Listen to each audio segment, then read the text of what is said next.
कर्म योग। कर्म का चरित्र पर प्रभाव। कर्म शब्द क्री धातु से निकला है।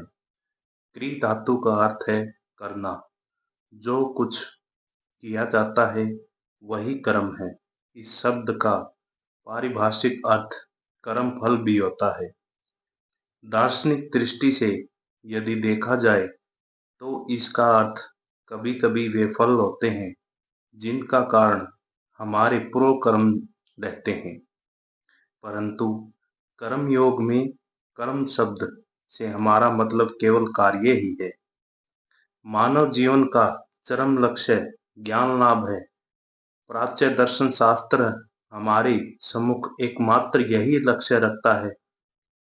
मनुष्य का अंतिम ध्येय सुख नहीं वरन ज्ञान है, क्योंकि सुख और आनंद का तो एक न एक दिन अंत हो ही जाता है। अतः यह मान लेना कि सुख ही चरम लक्ष्य है मनुष्य की भारी भूल है। संसार में सब दुखों का मूल यही है कि मनुष्य अज्ञानवश यह समझ बैठता है कि सुख ही चरम लक्ष्य है। पर कुछ समय बाद मनुष्य को यह बोध होता है कि जिसकी ओर वह जा रहा है वह सुख नहीं वरन ज्ञान है, तथा सुख और दुख दोनों ही महान शिक्षक हैं। और जितनी शिक्षा उसे सुख से मिलती है उतनी ही दुख से भी।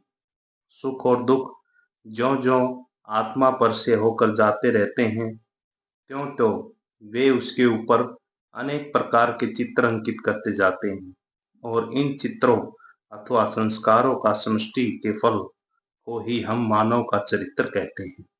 यदि तुम किसी मनुष्य का चरित्र देखो तो प्रतीत होगा कि वास्तव में वह उसकी मानसिक प्रवृत्तियों वह मानसिक झुकाव का समष्टि ही है। तुम यह भी देखोगे कि उसके चरित्र गठन में सुख और दुख दोनों ही समान रूप से उपादान स्वरूप है। चरित्र को एक विशिष्ट ढांचे में ढालने में अच्छाई और बुराई दोनों का ही समान अंश रहता है, और कभी कभी दुख सुख से भी बड़ा शिक्षक हो जाता है। यदि हम संसार के महापुरुषों के चरित्र का अध्ययन करें तो मैं कह सकता हूँ कि अधिकांश दशाओं में हम यही देखेंगे कि सुख की अपेक्षा दुख ने तथा संपत्ति की अपेक्षा दरिद्रता ने ही उन्हें अधिक शिक्षा दी है एवं प्रशंसा की है।